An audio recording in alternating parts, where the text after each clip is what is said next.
Praise the lord. ప్రభువైన యేసు నామములో అందరికీ వందనములు. యేసయ్య మాటను ఈ కార్యక్రమాన్ని వీక్షించడానికి ప్రేమతో నేను మిమ్మల్ని ఆహ్వానిస్తున్నాను. ఈ దినము లూకా సువార్త 23వ అధ్యాయము 44వ వచనము నుండి 49వ వచనాల వరకు ధ్యానించుకుందాం. అప్పుడు రమారమి మధ్యాహ్నమాయెను. అది మొదలుకొని 3 గంటల వరకు ఆ దేశమందంతటి మీద చీకటి కమ్మెను. సూర్యుడు అదృశ్యుడాయెను. గర్భలయపు తెర నడిమిని చినిగెను. అప్పుడు యేసు గొప్ప శబ్దముతో కేకవేసి, తండ్రి, నీ చేతికి నా ఆత్మను అప్పగించుకొనుచున్నానెను. ఆయన ఇలాగు చెప్పి ప్రాణము విడిచెను. శతాధిపతి జరిగినది చూచి, ఈ మనుష్యుడు నిజముగా నీతిమంతుడై ఉండెనని చెప్పి దేవుని మహిమపరచెను. చూచుటకై కూడి వచ్చిన ప్రజలందరూ జరిగిన కార్యములు చూచి రొమ్ము కొట్టుకొనుచు తిరిగి వెళ్ళిరి. ఆయనకు నెలవైన వారందరూ గలిలయ నుండి ఆయనను వెంబడించిన స్త్రీలు దూరముగా నిల్చుండి వీటిని చూచుచుండిరి. ప్రియ దేవునికి బిడలారా, క్రీస్తు ప్రభువారు మన కొరకు బలియాగమైన ఆ మహోత్తరమైన దినమున జరిగిన ఒక విచిత్రమైన సంఘటన లూకా మనకు వివరిస్తూ ఉన్నాడు. ఏ రోజైతే యేసు ప్రభువారు కలువరి శిలువలో వేలాడదీయబడ్డాడో ఆ రోజు రమారమి మధ్యాహ్నం మొదలుకొని అనగా 12 గంటల నుండి 3 గంటల వరకు ఆ దేశమంతటి మీద చీకటి కమ్మెను. నీతి సూర్యుడైన యేసు ప్రభువారు అస్తమించినప్పుడు లోకమంతటికి వెలుగునిచ్చేటటువంటి ఈ సూర్యుడు కూడా అదృశ్యుడైనట్లుగా పరిశుద్ధ వేద గ్రంథం మనకు బోధిస్తోంది. యేసు ప్రభువారు నిత్యము ప్రకాశించువాడు. ఎందుకంటే ఆయన దేవుడు, దేవాతి దేవః, దేవుళ్లకు దేవుడు, ప్రకాశించే దేవుడు, దివ్యాతి దేవః, నిత్యము ప్రకాశించువాడు. ఆయనకు కలువరి శిలువలో ఎప్పుడైతే మేకులతో దిగగొట్టి క్రూరముగా వేలాడదీసి అపనిందలు మోపి చంపివేశారో ప్రకృతి కూడాను మౌనం వహించింది. సామాన్యమైన మనుషులు తమ ఉక్రోషాన్ని కనపరుస్తున్నారే కానీ, ఆవేశముగా ఆయనను చంపివేశారే కానీ అసలు ఆయన ఎవరు, అసలు ఎందుకు ప్రకృతిలో ఈ భయంకరమైన పరిస్థితులు కనిపిస్తుందని ఒక్కడు కాకపోతే ఒక్కడైనా గ్రహించలేకపోయారు. కానీ ఆ రోజు 9 గంటలకు యేసు ప్రభు శిలువ పైన వేలాడదీసినప్పుడు 9 నుంచి 12 గంటల వరకు ఆయన శిలువ పైన కొన్ని మాటలు పలికినట్లు మనం చూస్తాం. సుమారుగా 3 గంటల లోపల 7 మాటలు యేసు ప్రభు పలికారు. అయితే 12 నుండి 3 గంటల వరకు దేశమంతా కూడా చీకటి కమ్మి సూర్యుడు పూర్తిగా కనబడకుండా అదృశ్యుడైపోయాడు. విచిత్రం ఏమిటంటే యేసు ప్రభువారు రమారమి 3 గంటల ప్రాంతంలో తండ్రి అయిన దేవునికి తన ఆత్మను అప్పగించి, ఆయన నీ చేతికి నా ఆత్మ అప్పగించుకొనుచున్నాను అని చెప్పి ప్రాణం విడిచిపెట్టాడు. అద్భుతమైన సంఘటన జరిగింది. ఆయన ప్రాణము విడిచిన వెంటనే యెరూషలేము దేవాలయములో దాదాపు 4 అంగుళాలు దట్టము కలిగిన ఒక పెద్ద తెర దుప్పటి ఉంటుంది. అది పరిశుద్ధ స్థలానికి, అతి పరిశుద్ధ స్థలానికి మధ్యన అది వ్రేలాడుతున్నటువంటి ఆ యొక్క తెర. అయితే యేసు ప్రభు ప్రాణం విడిచిపెట్టిన వెంటనే అక్కడ ఆ పై నుండి క్రింద వరకు ఎవరో చింపినట్లుగా 2 భాగాలుగా చిరిగిపోయింది. చూస్తున్నారు, అక్కడ పరిచారకులు చూస్తున్నారు, ఆ దేవాలయంలో ఉన్న భక్తులు చూస్తున్నారు.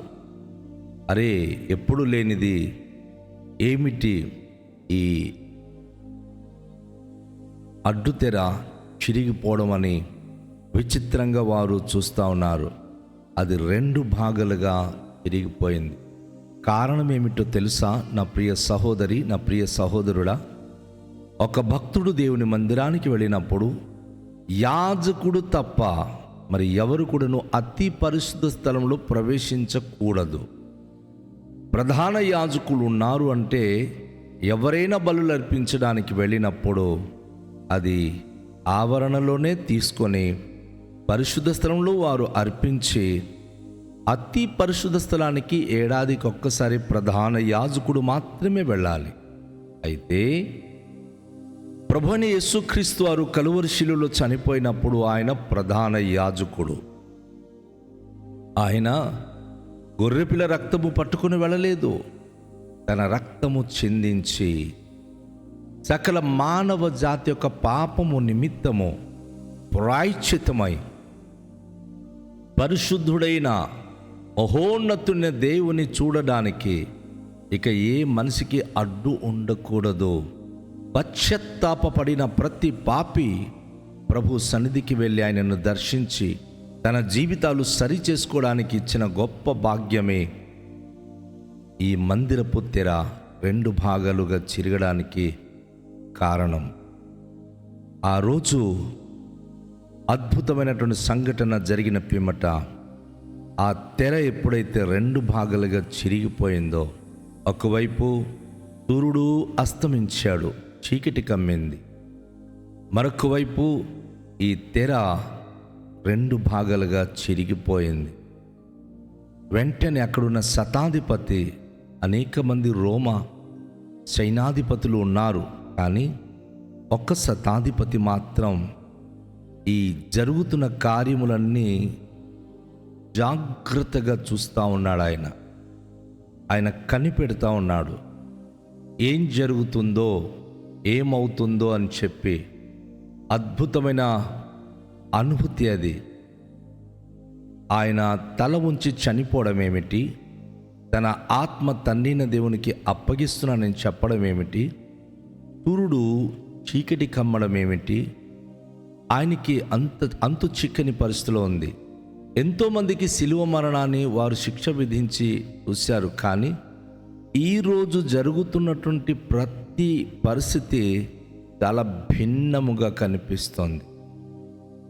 గుండెల్లో ప్రశ్న, ఈయనకి ప్రజలందరూ దేవుడు కాదు, రాజు కాదు, ఈయన దైవసుతుడు కాడు అని చెప్పి విమర్శించుకుంటూ శిలువ పైన వ్రేలాడదీయడానికి ప్రధానులు వచ్చారు, యాజకులు వచ్చారు, శాస్త్రులు వచ్చారు. చక్రవర్తి ఆయన యందు దోషము లేదు అని చెప్పినప్పటికీ ఆయన శిలువలో చంపాలని భయంకరమైనటువంటి ఆవేశంతో ఊగిపోయి కేకలు వేశారు. ఏం జరుగుతుంది? ఆయనేమో సామాన్యమైన బోధకుడుగా వచ్చాడు, వీళ్ళేమో ఆయన రాజని చెప్పుకుంటున్నాడు అంటున్నారు. వాస్తవానిగా రాజుగా చెప్పి తిరుగుబాటు చేసేవారు ఒక బ్యాచ్ను వారు పెట్టుకుంటారు. ఇప్పుడు మనకు దేశంలో మనం చూస్తాం కదా, చాలా చోట్ల ప్రభుత్వపు యొక్క కార్యనిర్వహణ గనుక సరిగ్గా లేకపోయినప్పుడు, ప్రజల జీవితానికి గనుక కొంచెం పరిపాలనలో అస్తవ్యస్తమైనప్పుడు అనేకమైనటువంటి రాజకీయ పార్టీలు ఉన్నాయి. నిలదీయడానికి వారు ప్రేరేపిస్తారు, స్ట్రైక్లు చేస్తారు, నిరాహార దీక్ష చేస్తారు. ఇంకా అయితే కొంతమంది నక్సలైట్స్ అయితే దానిని ఛేదించడానికి అనేక విధమైనటువంటి న్యాయ పోరాటం చేసి అనేకమైనటువంటి దురవస్థ పాలు చేసి బస్సులు కాల్చడం కానీ, ఏవో అధికారులను కిడ్నాప్ చేయడం కానీ చేస్తారు. అది సొసైటీలో ఒక పరిస్థితిలో పోరాడడానికి చేసే పనులు. కానీ యేసు ప్రభువారు సొసైటీలో పోరాటం అనేది నేర్పించలేదు. ఈ రోజు వరకు చాలామంది బుద్ధిహీనులు, బుద్ధిశూన్యులు, క్రైస్తులు మత ప్రచారము చేసి దేశాన్ని పాడు చేస్తున్నారు అని అభండాలు వేస్తారు. ఎందుకంటే బుర్రలేని మనుషులు వాళ్ళు. వాస్తవానికి యేసయ్య బోధిస్తున్న వారు తాగుబోతుడు తాగకూడదు, తిరుగుబోతుడు తిరుగుబాటుగా ఉండకూడదు, దుష్టుడు దుష్టత్వంలో చావకూడదు, ఎలాంటి పాపి అయినా పాపము చేయడం మానుకోవాలి. కుటుంబంలో అశాంతిగా బ్రతుకుతున్న వారికి సమాధానం ఇచ్చేవాడు యేసు ప్రభు. మీరు ప్రార్థించండి అని చక్కనైన సువార్త వీధుల్లో తిరిగి ప్రకటిస్తుంటే వీళ్ళు పోరాడుతున్నటువంటి వారు తిరుగుబాటు చేయడం నేర్పిస్తున్నారు అని ఈరోజు కూడా అబండలేస్తున్నారు. ఎందుకంటే యేసు ప్రభు వారికి దివ్య సువార్తమానము వారికి తెలియదు కనుక చాలామంది ఇటువంటి పదజాలాలతో క్రైస్తవ మత ప్రచారకులని పేరు, ప్రబోధకులని పేరు, మతాలు మార్పిడి అని పేరు, రకరకాల తమకిష్టమైన పేరు పెట్టి వార్త ప్రకటిస్తున్న వారికి భేదిస్తున్నారు. కానీ నా ప్రియ సోదరి సహోదరుడా, చేస్తున్న పని చాలా తప్పు. యేసు ప్రభు వారికి కూడా ఆ రోజు ఆ విధంగానే మాట్లాడినప్పుడు శతాధిపతి జరిగినది చూస్తున్నాడు. ఆయన ఒక ఉన్నతమైన అధికారి. ప్రజలు చెప్పిన మాట ఏమిటి, ఆయన చేసినటువంటి పరిచర్య ఏమిటి, రాజుగారిచ్చిన తీర్పు ఏమిటి, ఈయనకి చేసిన శిలువ శిక్ష ఏమిటి గమనిస్తున్నాడు. అంతలోనే ఈ అద్భుత సంఘటన జరిగింది. 12 గంటల నుంచి 3 గంటల వరకు ప్రపంచంలో ఎప్పుడు కూడా అది మధ్యాహ్నం అంటాం. ఆ సమయము చాలా భయంకరమైన ఎండ వేడిమి ఉంటుంది. కానీ యేసయ్య కలువరి శిలువలో తన ఆత్మను అప్పగించినప్పుడు దేశమంతా చీకటి కమ్మేసింది. మందిరపు తెర చిరిగిపోయింది. అద్భుతమైన సంఘటన ఏంటంటే, అది చూస్తున్న శతాధిపతి తన మనస్ఫూర్తిగా ఆయన ఒక మాట అంటున్నాడు, ఈ మనుష్యుడు నిజముగా నీతిమంతుడై ఉండెను అని దేవునికి మహిమపరుస్తున్న దేవుడా, చనిపోయినటువంటి ఈయన నిజముగా నీతిమంతుడు. అయితే ఆ సంఘటన చూడ్డానికి వచ్చిన ప్రజలందరూ జరిగిన కార్యములు చూచి రొమ్ము కొట్టుకుంటూ అయ్యో ఆయన చనిపోయాడు అని ఆ 3 గంటలకు గోల పెట్టి ఏడవడం మొదలుపెట్టారు. ఇంకా తనకు నెలవైన వారు, గలిలే నుంచి వచ్చిన వారు, ఆయనకు వెంబడించిన స్త్రీలు దూరం నుండి ఈ సంఘటనలు చూస్తూ ఆశ్చర్యపడుతున్నారు. అవును, యేసయ్య నీ కొరకు నా కొరకు బలియాగమైనటువంటి ఆ క్షణము మహోన్నతమైన క్షణము. ఈ లోకము తనను చంపివేసింది, కానీ లోకాన్ని ఆయన ప్రేమతో గెలవడానికే నీలో నాలో తన ప్రేమను నింపి నిన్ను కొట్టిన వారికి కూడా నీ మరి చెంప చూపించు, నిన్ను తిట్టిన వారికి, దూషించిన వారికి దీవించు కానీ దూషించొద్దు అని ఆయన సమస్తమైన ఆవేశమును, కోపతాపాలు మాన్పించి సమాధాన స్థితి ప్రతి చోట ప్రకటించి వెళ్ళాడు. అదే సమాధానము నా సోదరి, నా సహోదరుడా, నా ప్రియ బిడలారా, మనమును కలిగి ఉండి ఈ లోక యాత్రలో ముందుకు సాగిపోయేలాగున క్రీస్తు వలె అన్ని విషయాల్లో సహనము కలిగి ఆయన సత్య సువార్త మోసుకొని జీవించే వారంగా ఉండేటట్లుగా రండి, దేవునికి ప్రార్థన చేద్దాం. దేవుని మనము అడుగుదాం. దయగల తండ్రి, మీ పరిశుద్ధ నామానికి స్తోత్రాలు. మీ శిలువ మరణములో మా కొరకు మీరు ఇచ్చిన అపూర్వమైన అద్భుతమైనటువంటి సంఘటన గురించి కృతజ్ఞతలు చెల్లిస్తున్నాం. నీతి సూర్యుడైన మిమ్మును శారీరకంగా మనుషులు చంపివేశారు, కానీ మీరు నిత్యము ప్రకాశించే మహిమస్వరూపుడు. మీ మహిమను చూచి మొట్టమొదటిగా రోమా ప్రభుత్వపు అధికారి మిమ్మను మహిమపరిచి ఉన్నారు. మిమ్మను ఆయన మరి నిజంగా నీతిమంతుడైన దేవుని కుమారుడిని నమ్మి ఉన్నాడు. ఈరోజు మమ్మను కూడా అట్టి భాగ్యం ఇచ్చి మేము మిమ్మను నమ్ముకుని కృపనిచ్చినందులకు స్తోత్రాలు. నా భారతదేశంలో ప్రతి బిడలు మిమ్మును నమ్మి మీ అందు విశ్వాసము కలిగి మీ మహిమ కొరకు జీవించే భాగ్యవంతులుగా కృప చూపించండి. మీ కరుణ, మీ కటాక్షం ప్రతి బిడలకు మీరు అనుగ్రహించండి. అద్భుత కార్యములు ప్రతి బిడల జీవితాల్లో జరిగించండి.